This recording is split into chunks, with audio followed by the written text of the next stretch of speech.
नमस्कार, मैं अनीता कनौजिया, प्रवक्ता नागरिक शास्त्र, आर कन्या इंटर कॉलेज झांसी। आज मैं 11वीं क्लास के बच्चों को सामाजिक न्याय के बारे में जानकारी दूंगी। सामाजिक न्याय किसे कहते हैं? सामाजिक न्याय का अर्थ है सभी व्यक्तियों को समुचित और समान महत्व दिया जाए, यानी कि समाज के प्रत्येक व्यक्ति को जब समुचित और समान महत्व दिया जाता है तब उसे सामाजिक न्याय कहते हैं।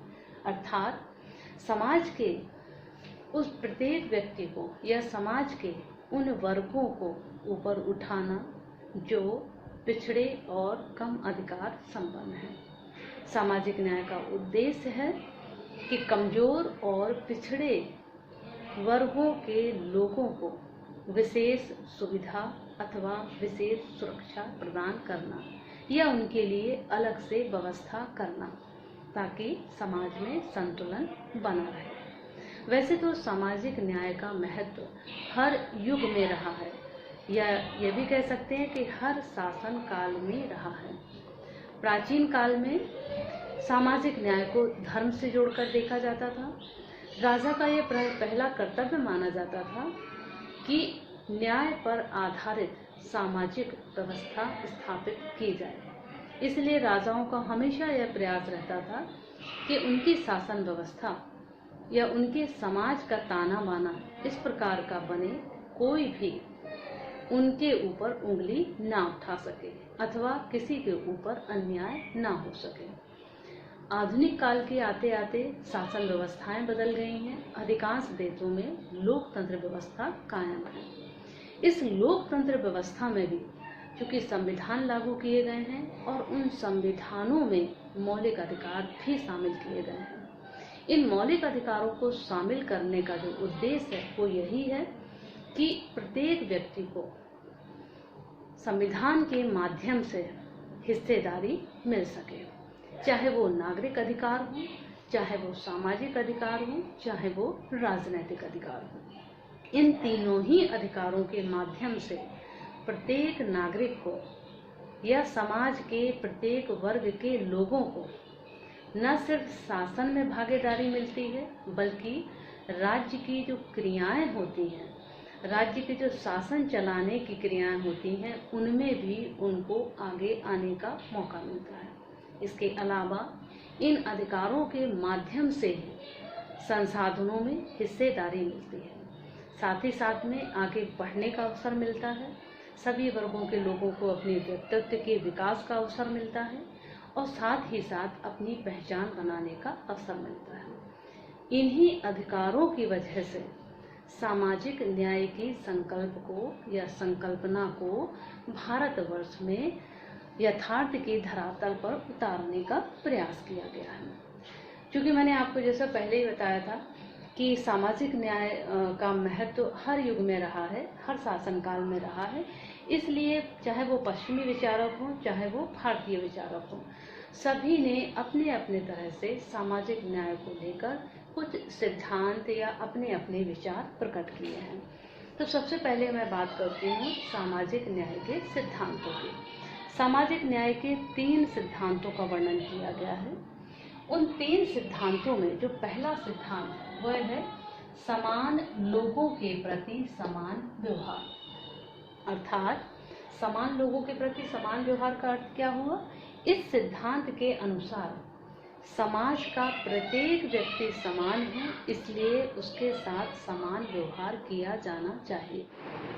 इस सिद्धांत के अनुसार व्यक्तियों के साथ धर्म, नस्ल, जाति और वर्ग के आधार पर भेदभाव नहीं किया जाना चाहिए, बल्कि व्यक्तियों को उनके कार्यों और कार्य करने के तरीकों के आधार पर परखा जाना चाहिए।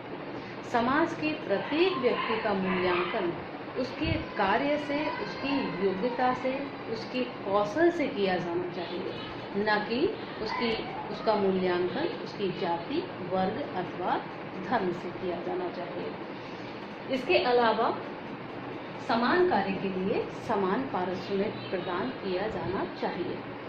एक ही कार्य जब 2 भिन्न भिन्न समुदाय के लोगों के द्वारा किया जाता है तो उनको पारिश्रमिक भी समान मिलना चाहिए। नंबर दूसरा है समानुपातिक न्याय।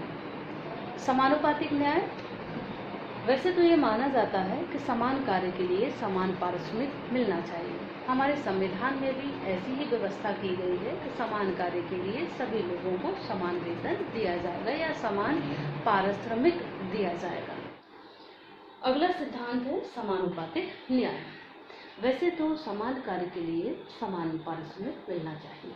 हमारे संविधान में भी समान कार्य के लिए समान पारिश्रमिक की व्यवस्था की गई है, लेकिन किसी कार्य को करने के लिए की गई मेहनत, आवश्यक कौशल और उस कार्य से भविष्य में आने वाले खतरों आदि को ध्यान में रखते हुए अलग अलग पारिश्रमिक निर्धारित करना ही सामाजिक रूप से न्याय संगत है, क्योंकि समाज के बहुत से ऐसे कार्य हैं जो समाजोपयोगी हैं, लेकिन उन समाजोपयोगी कार्यों से जुड़े हुए व्यक्तियों को वो पारिश्रमिक नहीं मिलता है जो अन्य लोगों को मिलता है।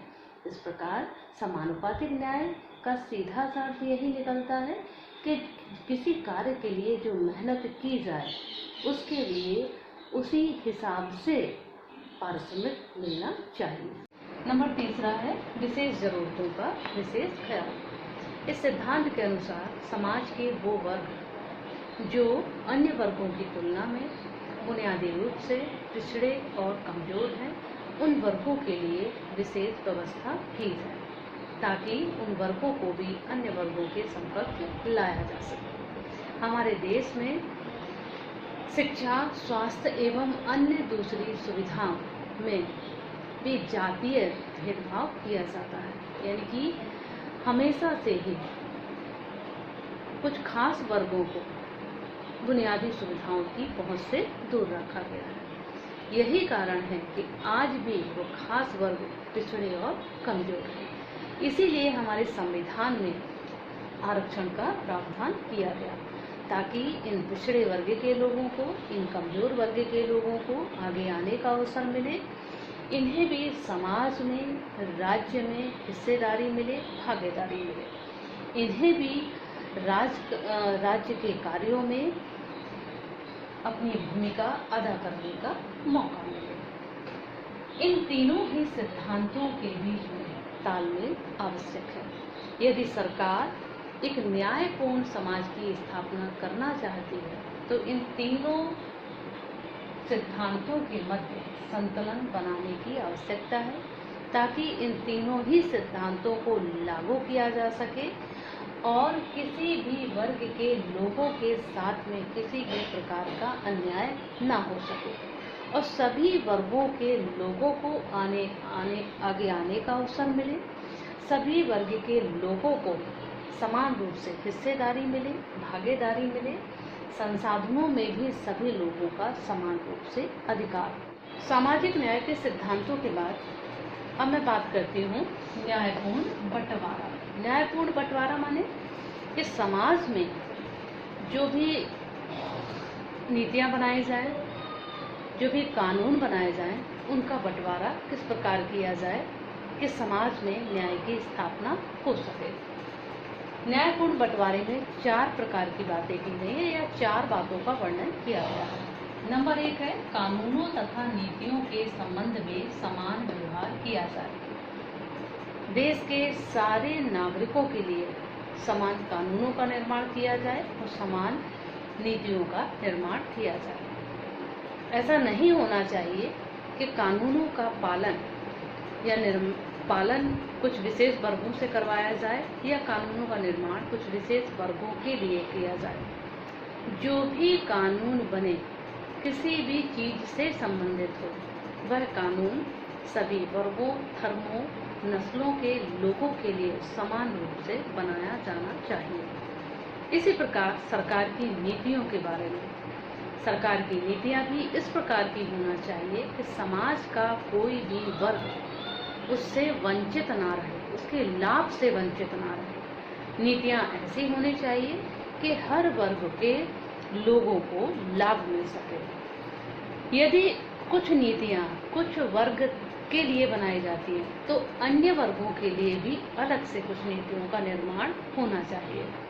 यानी कि हर वर्ग के लिए उनके जरूरतों के मुताबिक नीतियों का निर्माण किया जाए और नीतियों के पालन में, कानूनों के पालन में देश के समस्त नागरिकों के साथ समान व्यवहार किया जाना चाहिए। नंबर दूसरा है सेवाओं का उचित बंटवारा। चाहे पूरे देश की बात हो या देश के विभिन्न समुदायों की बात हो, विभिन्न वर्गों की बात हो, सेवाओं का उचित बंटवारा सभी समूहों के बीच में समान रूप से होना चाहिए। सेवाएं माने चाहे वो सरकारी सेवा हो, चाहे वो प्राइवेट सेवा हो, इन दोनों ही क्षेत्रों में या अन्य क्षेत्रों में भी जहाँ पर भी नागरिकों को सेवा करने का अवसर मिलता है, उन अवसरों में समानता रखी जाए।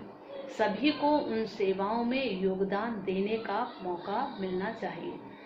यानी कि जिस व्यक्ति में जो योग्यता है, जो कौशल है, उस कौशल और योग्यता के अनुसार ही उसको उस सेवा में आने का अवसर होना चाहिए। नंबर तीसरा है संसाधनों का न्याय संगत बंटवारा।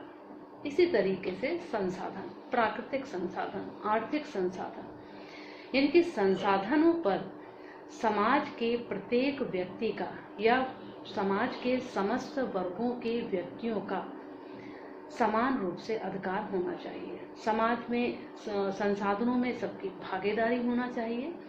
संसाधनों का लाभ सभी को मिलना चाहिए। और यदि किसी समाज में सामाजिक और आर्थिक असमानताएं व्याप्त हैं, तो उनको दूर करने के लिए जो समाज के संसाधन हैं, उन संसाधनों का पुनर्वितरण होना चाहिए। पुनर्वितरण माने कि एक बार फिर नए सिरे से समस्त संसाधनों का वितरण किया जाए, ताकि सभी वर्गों के लोगों तक उन संसाधनों की पहुंच हो सके या उन संसाधनों का लाभ समाज के सभी वर्गों के लोगों को मिल सके। इस तरीके से ये जो चारों पॉइंट हैं, यानी कि कानूनों तथा नीतियों के संबंध में समान व्यवहार, दूसरा सेवाओं का उचित बंटवारा, नंबर 3 संसाधनों का न्याय संगत बंटवारा और नंबर 4 है संसाधनों का पुनर्वितरण। यदि सरकार इन चारों बातों का ध्यान रखती है या इन चारों बातों को ध्यान रखते हुए समाज को आगे बढ़ाने का प्रयास करती है, तो समाज का कोई भी वर्ग वंचित नहीं रहेगा। हर वर्ग के हाथ में संसाधन होंगे, हर वर्ग के हाथ में काम होगा, रोजगार होगा और हर वर्ग के लोगों को आगे आने का अवसर मिलेगा, उन्हें अपने कौशल दिखाने का मौका मिलेगा, उन्हें अवसरों की समानता का मौका मिलेगा। यानी कि उन्हें अवसरों में भी समानता दिखाने का मौका मिलेगा। इन चारों ही बातों को यदि सरकार लागू करती है तो निसंदेह एक न्यायपूर्ण समाज की स्थापना की जा सकती है। हमारे संविधान में भी न्यायपूर्ण बंटवारे को ध्यान में रखकर कुछ प्रावधान बनाए गए हैं, यानी कि उन प्रावधानों को हमारे संविधान में शामिल किया गया है। इन प्रावधानों को शामिल करने के पीछे जो मुख्य उद्देश्य था वो यही था कि सदियों से समाज के अंदर कुछ वर्गों को आर्थिक और सामाजिक असमानता का सामना करना पड़ रहा था। अतः उस वर्ग को उस असमानता से बाहर निकालने के लिए, उनको मुख्य धारा में लाने के लिए, उनके विकास के लिए, उनकी भागीदारी सुनिश्चित करने के लिए ही इन प्रावधानों की व्यवस्था की गई।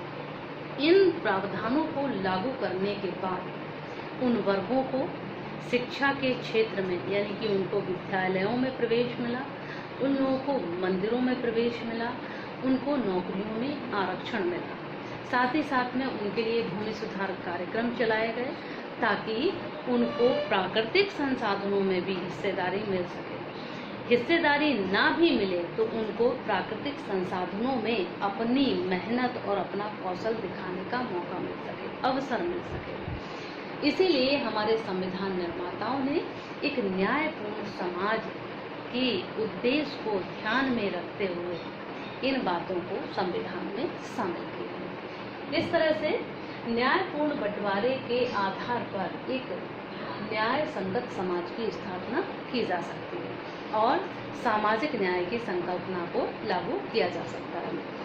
अब बारी आती है कि इन बातों को लागू करने के बाद में जो मैंने सबसे लास्ट वाला पॉइंट बताया है आरक्षण का या विशेष वर्ग के लिए जो विशेष प्रावधानों की मैंने बात की है उसकी, तो विशेष प्रावधानों को लेकर समय समय पर देश के अंदर वर्षों से उग्र आंदोलन भी होते रहे हैं। समय समय पर लोगों के द्वारा उग्र कार्रवाइयाँ भी की गई हैं, लेकिन इन कार्रवाइयों और आंदोलनों को अगर हम दरकिनार करें, इनको हम अगर अलग रख देते हैं और अगर हम इस हिसाब से सोचें कि हमने ये प्रावधान उस वर्ग विशेष के लिए किए हैं या उन वर्गों के लिए किए हैं जिन्होंने सदियों तक शोषण के शिकार रहे हैं, या उन वर्गों के लिए किए हैं जो आज भी बुनियादी सुविधाओं से वंचित हैं। न्यायपूर्ण बंटवारे के बाद अब मैं रॉल्स के न्याय सिद्धांत के बारे में चर्चा करूंगी। रॉल्स ने अपने न्याय के सिद्धांत में दो बातों का वर्णन किया है। नंबर 1 है नैतिकता नहीं बल्कि विवेकशील चिंतन हमें समाज में लाभ और भार के वितरण के मामले में निष्पक्ष होकर विचार करने के लिए प्रेरित करता है। रॉल्स का मानना है कि विवेकशील चिंतन करने वाले लोग एक ऐसे समाज का निर्माण करते हैं जहां पर सभी वर्गों को समान रूप से हिस्सेदारी प्रदान की जाती है।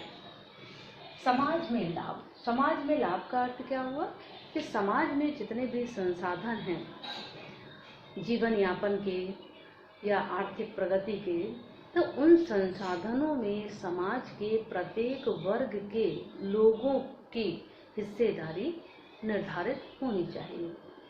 जब सभी वर्गों के सभी लोगों की संसाधनों में हिस्सेदारी होगी तभी समानता स्थापित की जा सकती है। भार के वितरण इसी प्रकार संसाधनों को बढ़ाने और आगे ले जाने के का भार किसी एक वर्ग पर न होकर संपूर्ण वर्गों पर होना चाहिए। यानी कि समाज को आगे ले जाने के लिए या समाज के विकास की जिम्मेदारी के लिए या समाज के जो सेवाएं हैं उनमें अपनी अपनी जिम्मेदारियों की निर्वाह के लिए सभी वर्गों का समान रूप से योगदान होना चाहिए। ऐसा नहीं होना चाहिए कि कुछ वर्ग समाज में पूर्ण योगदान करें और कुछ वर्ग समाज में किसी भी प्रकार का योगदान ना करें। नंबर 2 है अच्छे और बुरे के निर्धारण के लिए मनुष्य जब स्वतंत्र होता है तब निष्पक्ष और न्याय संगत समाज की स्थापना होती है। मनुष्य एक ऐसे समाज में रहना चाहता है जहाँ पर सुविधाएं उपलब्ध हों। मनुष्य की ये प्रकृति होती है कि वह कभी भी एक ऐसा समाज पसंद नहीं करता है जहाँ पर उसे कष्टों का सामना करना पड़े, जहाँ पर उसे सुविधाएं मुहैया ना हो। इसीलिए उन समाजों में जहाँ पर किसी भी प्रकार की सुविधाएं मुहैया नहीं होती हैं वहाँ पर विवेकशील चिंतन नहीं किया जा सकता है। विवेकशील चिंतन तभी किया जा सकता है जबकि समाज में संसाधन मौजूद हों, साथ ही साथ समाज में कोई पुराने प्रतिमान मौजूद ना हो, क्योंकि यदि पुराने प्रतिमान मौजूद होंगे तो मनुष्यों को उन्हीं प्रतिमानों पर चलना होगा और इन पुराने प्रतिमानों पर चलने का परिणाम ये निकलेगा कि व्यक्ति जैसी व्यवस्था चली आ रही है उसी पे चलता चला जाएगा और किसी भी प्रकार का कोई बदलाव नहीं आएगा। यदि हम नए समाज का निर्माण करना चाहते हैं या हम आने वाले समाज का निर्माण करना चाहते हैं तो हमारे लिए ये आवश्यक है कि हम स्वतंत्र रहकर चिंतन करें और एक ऐसे समाज का निर्माण करें जो निष्पक्ष और न्याय संगत हो। माने एक ऐसा समाज बनाएं जहाँ पर जो सुविधा संपन्न है उनकी सुविधाओं में किसी प्रकार की कमी न आने पाए, और जो सुविधाहीन हैं उनको सुविधाएं मिल सके। सुविधा संपन्नों की सुविधाओं में कमी ना हो और वंचितों को सुविधाओं का लाभ मिले। जब ये दोनों का तालमेल होगा तभी न्याय संगत समाज की स्थापना होगी। इस प्रकार रॉल्स ने इन 2 पॉइंट्स के माध्यम से, इन 2 बातों के माध्यम से न्याय संगत समाज के स्थापना के बारे में जानकारी दी। रॉल्स के न्याय के सिद्धांत के बारे में अब सामाजिक न्याय के अनुसरण के बारे में भी जानना अनिवार्य है, यानी कि समाज में न्याय का अनुसरण किस प्रकार किया जाए या समाज में न्याय की स्थापना किस प्रकार की जाए। तो सामाजिक न्याय के अनुसरण में एक परिभाषा दी गई है सामाजिक न्याय की। एक न्यायपूर्ण समाज वह होता है जो लोगों को न्यूनतम सुविधाएं प्रदान करे ताकि वंचित वर्ग सुरक्षित जीवन जीने में सक्षम हो सके। समाज की प्रथम जिम्मेदारी है कि वह वंचित वर्ग के लोगों को न्यूनतम सुविधा मुहैया कराए। न्यूनतम सुविधाएं माने स्वास्थ्य, शिक्षा, रोजगार और आवास। जब प्रत्येक वंचित व्यक्ति को ये न्यूनतम सुविधाएं प्राप्त होंगी तो वंचित वर्ग अपने आप को सुरक्षित महसूस करेगा, अर्थात एक सुरक्षित जीवन जिएगा।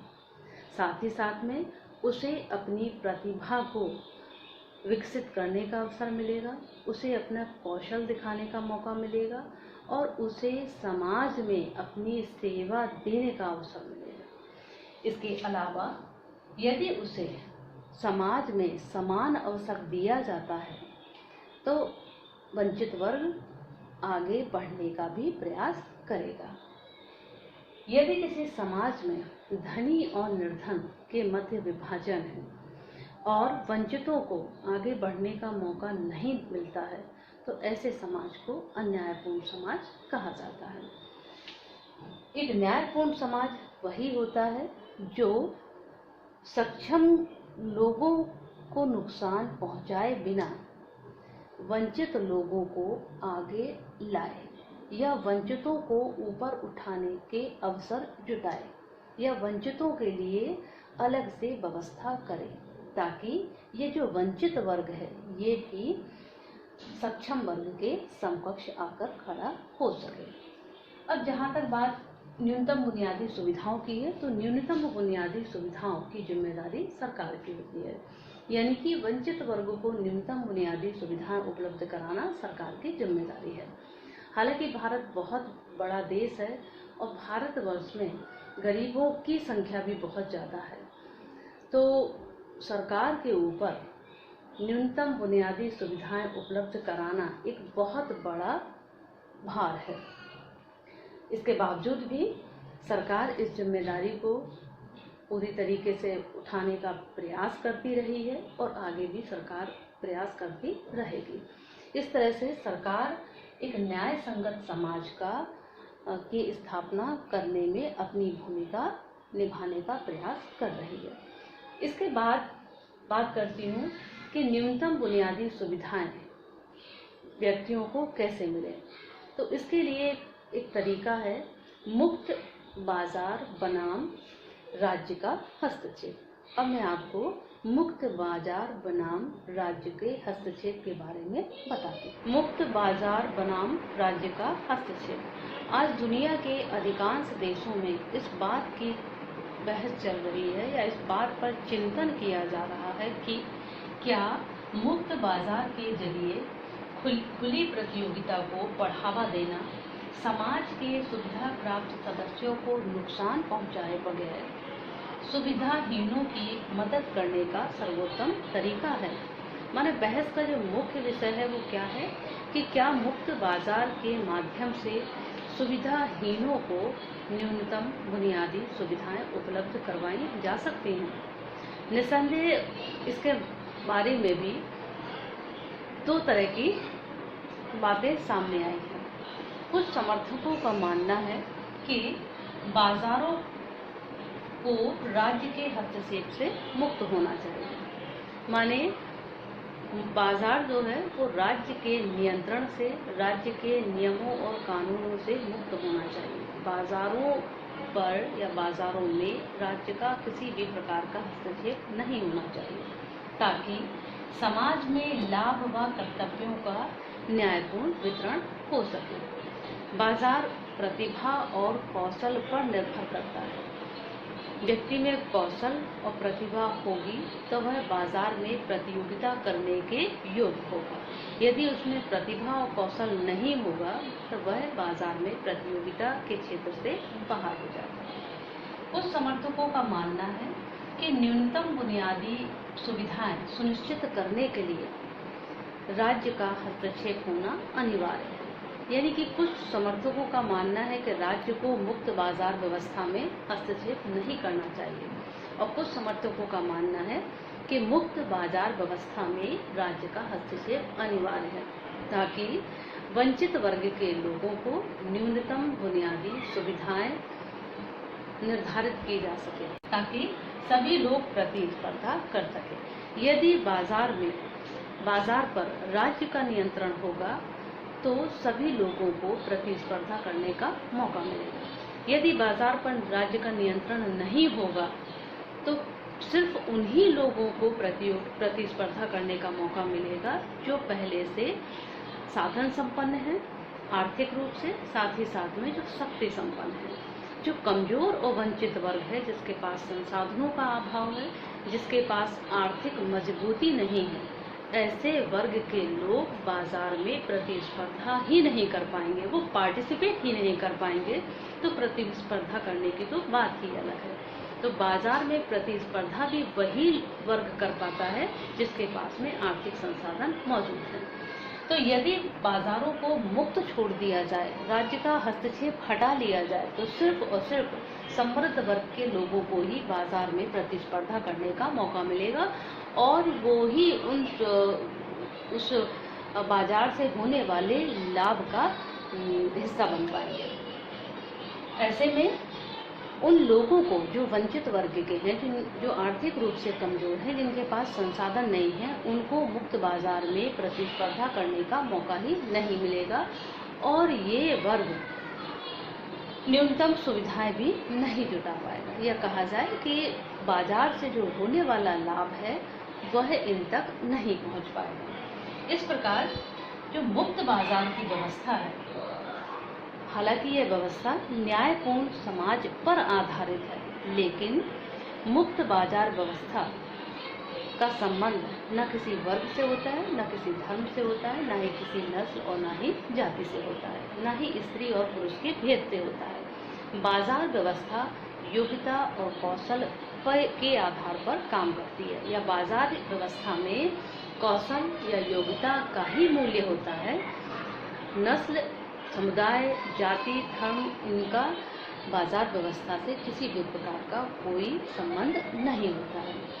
तो ये तो था मुक्त बाजार बनाम राज्य का हस्तक्षेप। अब इसके अलावा मुक्त बाजार बनाम राज्य के हस्तक्षेप में ज़रूरी है कि यदि हम समाज के वंचित वर्ग को न्यूनतम बुनियादी सुविधाएं जो उनके जीवन के लिए ज़रूरी है वो उपलब्ध कराना चाहते हैं, तो बाजार में मुक्त बाजार में राज्यों का कुछ सीमा तक हस्तक्षेप होना अनिवार्य है, जरूरी है।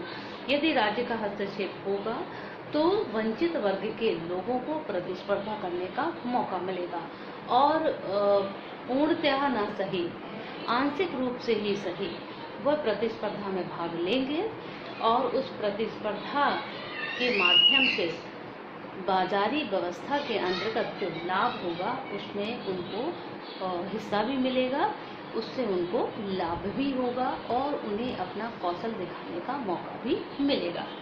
इस प्रकार मुक्त बाजार बनाम राज्य का हस्तक्षेप के माध्यम से समाज एक न्यायपूर्ण समाज की स्थापना की जा सकती है। इस वीडियो में मैंने सामाजिक न्याय का अर्थ, सामाजिक न्याय के सिद्धांत, सामाजिक न्याय का अनुसरण, न्यायपूर्ण बंटवारा, इन सब की चर्चा की, और इस पूरी चर्चा के बाद में जो सार निकल के आया वो ये है कि एक न्यायपूर्ण समाज वह होता है जहाँ पर वंचित वर्ग को न्यूनतम सुविधाएं उपलब्ध करवाई जाए। एक न्यायपूर्ण समाज वह होता है जहाँ पर प्रत्येक वर्ग के व्यक्ति को अपनी प्रतिभा और अपना कौशल दिखाने का अवसर मिले। एक न्यायपूर्ण समाज वह होता है जहाँ पर मनुष्य अपने लक्ष्य को प्राप्त कर सके। मुझे विश्वास है कि इस वीडियो के माध्यम से मैंने आपको सामाजिक न्याय से जुड़ी हुई हर चीज़ की जानकारी देने का प्रयास किया है। आप इस वीडियो को देखें और देखने के बाद में सामाजिक न्याय से संबंधित जो भी जानकारी है उससे कुछ ज्ञान हासिल करें। नमस्कार।